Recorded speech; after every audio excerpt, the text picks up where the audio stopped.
afka hooyo waxa ka buuxa erayo isku dhigmo isku dhawaq iyo kala micno ah oo aad u tiro badan laakiin suugaanteena maanta waxaan ku soo qaadanaynaa afar ka mid ah oo kala ah erayada bar far war sar iyo duug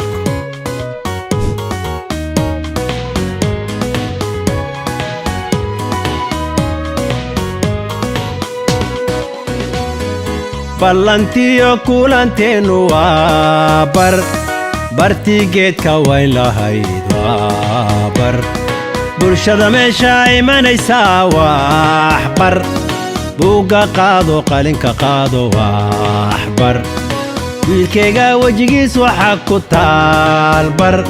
tufaaxan qaado u kala jeexo sii bar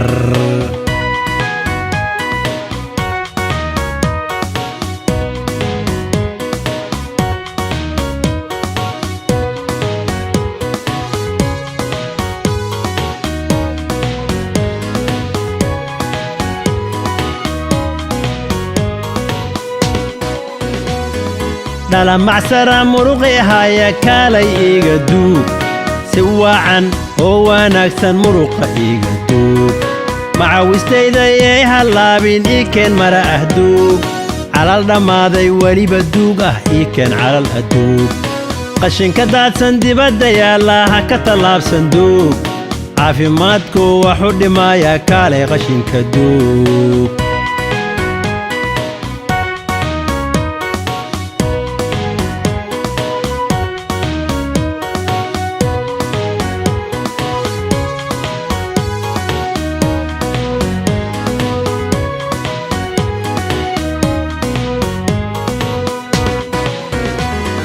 biyaha soo faruuro hayno buuxiyaan war dad baa cabbaayay biyo nadiif ah ha lahaato war isoo eeg ha iga jeesan adigu heedhe war baafsi qaado dharka mayro oo ma jooji war durbaa ku qallaalan meel cadceed leh ku war dooda jooji war ma fiicne warka daayo war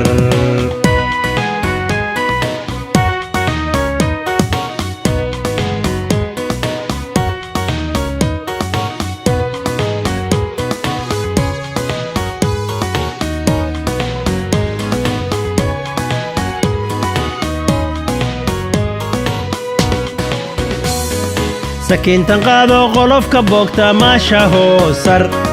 yay faasaasin fartaha saarin hoos sakiinku sar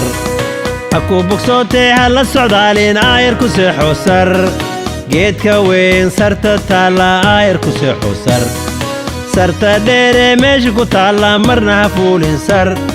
ninbaa jooga meesha ilaashe ha ku dhowaanin sar